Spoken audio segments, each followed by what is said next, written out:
6 months from now, you could be running a 5K, booking that dream trip, or seeing thicker, fuller hair every time you look in the mirror. Through Hers, you can get dermatologist-trusted, clinically proven prescriptions with ingredients that go beyond what over-the-counter products offer.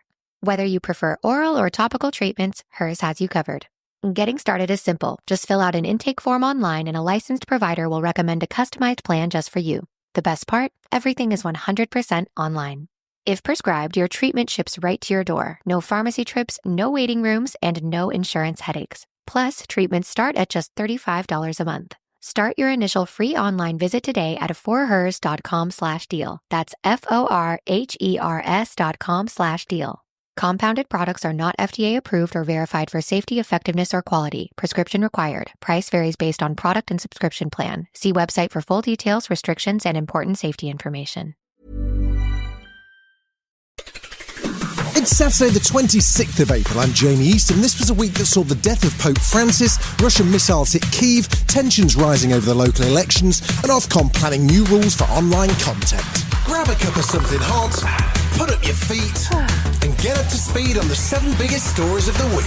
This is the Standout 7 from the Smart 7. It's news, But not the news. Easter Monday morning saw an announcement from the Vatican. Carissimi fratelli e sorelle. Dear brothers and sisters, with deep sorrow I must announce the death of our Holy Father Francis. At 7:35 this morning, the Bishop of Rome, Francis, returned to the house of the Father. His entire life was dedicated to the service of the Lord and his church. They confirmed on Monday night Pope Francis had died from a stroke and irreversible heart failure after falling into a coma on Sunday. The 88-year-old, who'd served as Pope since 2013, was the first Jesuit Pope and made it his mission to speak for the world's poor. There were tributes from world leaders, including King Charles, who met the pontiff just recently, along with Italian Prime Minister Giorgia Meloni and US President Trump.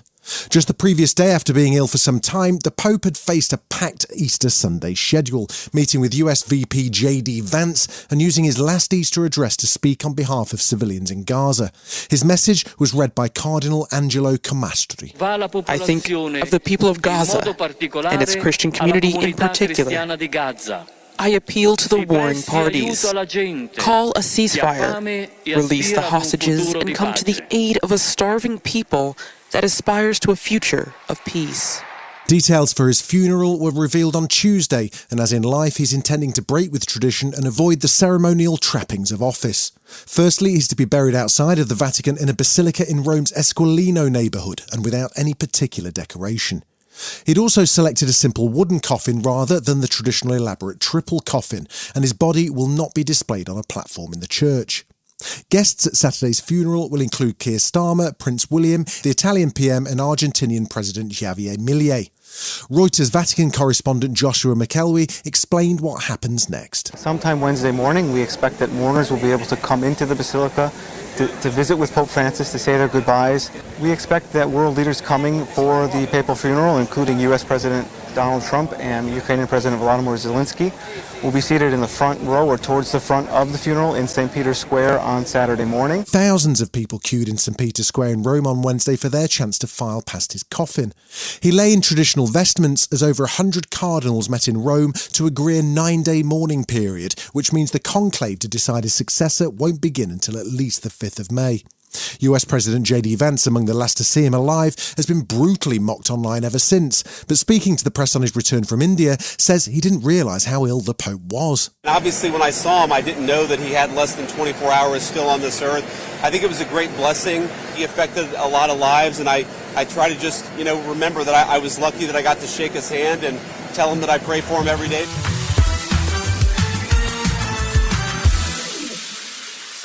Russia's President Putin took the world by surprise on Saturday when he announced a 24-hour Easter Sunday ceasefire. It came as Donald Trump appeared to be growing increasingly frustrated with the lack of progress on his proposed peace deal, and Secretary of State Mark Rubio warned the US may step away altogether. They resumed hostilities, though, on Easter Monday with an attack on Kherson that killed at least 3 people and rejected a Ukrainian proposal for a longer 30-day ceasefire, although Putin did suggest he may be open to direct talks with Kyiv. UK PM Sir Keir Starmer spoke to Zelensky on Monday and backed calls for a full ceasefire. Zelensky used his Easter message to call for strength from the Ukrainian people. All the stones being thrown at us will not remain ruins on our land. We will turn them into a strong foundation for our future freedom, peace and memory of what we went through and achieved. What proves decisive is not only the victory of arms, but above all the victory of spirit. Wednesday was due to see Foreign Secretary David Lammy hosting negotiations from the US and Europe in a fresh round of talks on Russia's war on Ukraine, although US Secretary of State Marco Rubio decided not to attend. Starmer was with New Zealand PM Christopher Luxon at an army base on Tuesday to meet British and New Zealand troops who are helping to train Ukrainian forces, and he says it's clear Europe need to stick together. We want to reset our relations with Europe. That's been brought into sharp focus in the last 3 or 4 months on the question of security and defence, and we have to recognise we're moving into a new era where all Europeans need to step up on security and defence. In the Commons, Defence Secretary John Healey was warning that any promises from Putin need to be taken with a pinch of salt. On Palm Sunday, men, women and children in Sumy were hit by Putin's deadliest attack on Ukrainian civilians so far this year. We're united in condemnation of this brutal attack and of Putin's illegal actions. The proposed high-level peace talks on Ukraine between US and European allies on Wednesday ended in confusion. US Secretary of State Marco Rubio dropped out, as then did Foreign Secretary David Lammy, leaving a Ukrainian delegation, which included Zelensky's Chief of Staff Andriy Yermak, to meet with a European delegation and Trump's envoy Keith Kellogg.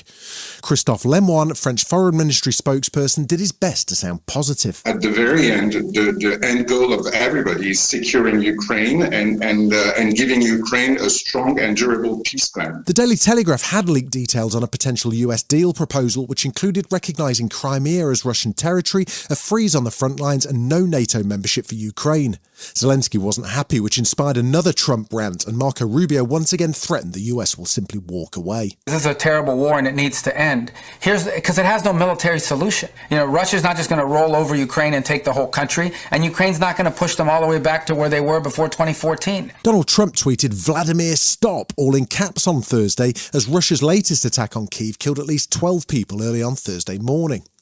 Trump's increased irritation seems to be directed mainly at Zelensky in particular. Meeting with the Norwegian PM on Thursday evening, and perhaps with Nobel Peace Prize thoughts in his head, he was sounding more even-handed and even hinting at progress. He wouldn't be talking right now. He's talking, and we're putting a lot of pressure. I think he wants to make a deal. We're going to find out very soon, but it takes two to tango. And you have to have Ukraine want to make a deal too, and they're being hit very hard. And I do believe they want to make a deal. When missiles struck Kyiv, Zelensky was in South Africa meeting with the South African President Cyril Ramaphosa, who's currently the head of the G20. Zelensky cut the visit short after the attack, but Ramaphosa said he too had been urging Putin towards peace. I had a call with President Vladimir Putin where we both committed to work together towards a peaceful resolution of the Russia-Ukraine conflict.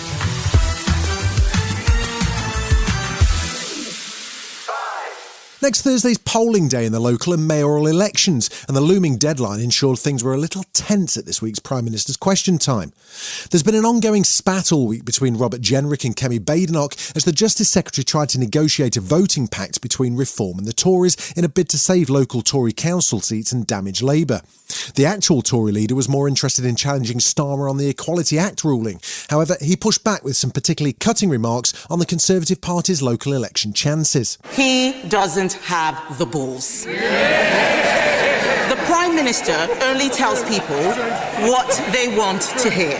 The truth is, it doesn't really matter what the Leader of the Opposition says, because nobody believes, none of them, that she's going to lead them into the next election anyway. The member for Clacton's going to do what he always does, eat the Tory party for breakfast. Almost every election poll has shown the Tories trailing third behind Reform and Labour, and they look set to lose council seats unless a deal with Reform can be reached. However, the Justice Secretary got a rude awakening on Thursday when Reform leader Nigel Farage bluntly declined. I mean, he's clearly shaping himself up to be the next leader of the Conservative Party, but he's actually mistaken. We are not going to do a deal with a Conservative Party that gave us record tax levels since the war, mass migration.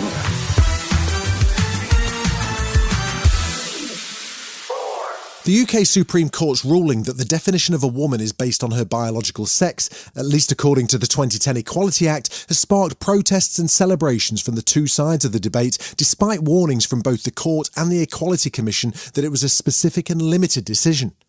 Easter weekend saw protests as thousands of trans rights activists gathered in Parliament Square to make their voices heard. The NHS and British Transport Police have already announced policy changes for single-sex spaces off the back of the ruling. This protester says it's not just a matter of trans rights, it's an existential issue. Cis people need to start rallying and understanding that transphobia doesn't just hurt transgender people. They are policing women, they're policing femininity, they're policing how we look. And we can't allow that. The ruling sparked questions in both the Commons and the Scottish Parliament on Tuesday. The ruling, which found that in the Act a woman refers only to a biological woman, has reignited the debate about the need for single-sex spaces. In the Scottish Parliament, Social Justice Secretary Shirley Ann Somerville said the Scottish Government accepts the ruling. This judgment, as the Supreme Court made clear, must not be used as a licence for division and hostility. The pursuit of equality for women and for trans people is our collective responsibility. All of us in this chamber must ensure that the rights and dignity of all are upheld. Tory leader Kemi Badenoch has been using the ruling to attack Labour, calling on the government to root out gender ideology from our institutions. Keir Starmer was trying to strike a positive tone. I welcome the court's decision and ruling. I think it's very important that we've now got real clarity, which is going to be really helpful, I think, for everybody going forward, particularly those that have to deal with putting in place guidance. Still to come on the Standout 7 in association with Metro, Ofcom clamps down on harmful content and we pay tribute to Pope Francis. Right after this. 6 months from now, you could be running a 5K, booking that dream trip, or seeing thicker, fuller hair every time you look in the mirror. Through Hers, you can get dermatologist-trusted, clinically proven prescriptions with ingredients that go beyond what over-the-counter products offer. Whether you prefer oral or topical treatments, Hers has you covered. Getting started is simple. Just fill out an intake form online and a licensed provider will recommend a customized plan just for you. The best part? Everything is 100% online. If prescribed, your treatment ships right to your door. No pharmacy trips, no waiting rooms, and no insurance headaches. Plus, treatments start at just $35 a month. Start your initial free online visit today at forhers.com/deal. That's FORHERS.com/deal. Compounded products are not FDA approved or verified for safety, effectiveness, or quality. Prescription required. Price varies based on product and subscription plan. See website for full details, restrictions, and important safety information. Welcome back. Thursday saw a conference get underway in London entitled The Future of Energy Security. There were over 60 countries in attendance as the need for energy security has come into sharp focus with rising global temperatures and disruptions in supply since Russia's war on Ukraine began. Speakers included EU Commission President Ursula von der Leyen and UK Prime Minister Keir Starmer. He used the moment to double down on net zero. We are going all out through our plan for change to make Britain a clean energy superpower, to secure homegrown energy and set a path to achieving clean power by 2030. Since Trump took power in the US, the green agenda's been rolled back, and here Tory leader Kemi Badenoch has dismissed the idea of reaching net zero by 2030. But with consistently high energy bills for consumers, Energy Security Secretary Ed Miliband says it's time for a change of perspective. By 2030, we're going to go from a situation where gas sets the price the majority of the time to one where it sets the price the minority of the time. And here is the crucial point. Even when gas sets the price, renewables, the vast majority of renewables, will not be linked to that price.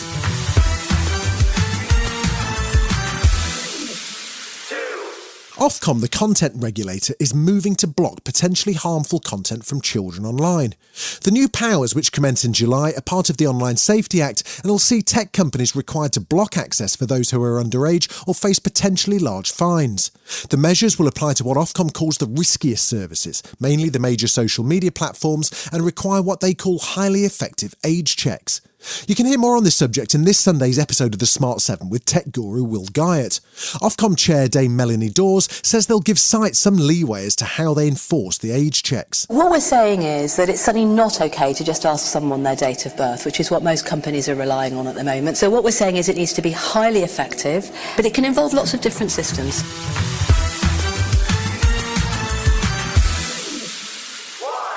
Before we go today, let's pay tribute to Pope Francis, who died on Easter Sunday and was noted for his progressive views. Born in Argentina, his pre-pope name was George Mario Bergoglio, and after jobs such as a nightclub bouncer, he saw the light and went on to become the first Jesuit pope in the history of the Catholic Church. He was appointed in 2013 and made it his mission to reform the Church and the Vatican, creating new roles for women and declaring in 2023 that being a homosexual is not a crime. Former US President and practicing Catholic Joe Biden paid tribute, calling him an advocate for the voiceless and powerless and a pope for everyone. Joe Donnelly was Joe Biden's US ambassador to the Holy See, and he says Francis was a truly remarkable character. He was everything you thought he was and more. He was one of the smartest people you'd ever meet, and also one of the most humorous, kind, extraordinarily focused on the poor and on the marginalized. That was who he looked out for every single day. In the wake of his death, stories have emerged of Pope Francis's commitment to those who were struggling. Father Gabriel Romanelli runs the only Catholic church in Gaza City, and since the beginning of the war, he received regular FaceTime calls from Pope Francis, and it offered real hope for the community, as he told Channel 4 News. Rest in peace, Francis. It was a big grace and a unique gift, because the Pope Francis, from the beginning of this war, he called daily. The last period when he entered in the hospital, when he could, he called us. And unfortunately, the war is on. It was very important to feel the closeness to the church and the other people. You've been listening to The Smart 7. We'll be back tomorrow at 7 a.m. Hit that follow button and have a great day. Give us 7 minutes, we'll give you the world. Support for this podcast and the following message is brought to you by E-Trade from Morgan Stanley. With E-Trade, you can dive into the market with easy-to-use tools, $0 commissions, and a wide range of investments. And now there's even more to love. Get access to industry-leading research and insights from Morgan Stanley to help guide your decisions. Open an account and get up to $1,000 or more with a qualifying deposit. Get started today at etrade.com. Terms and other fees apply. Investing involves risks. Morgan Stanley Smith Barney LLC member SIPC. E-Trade is a business of Morgan Stanley.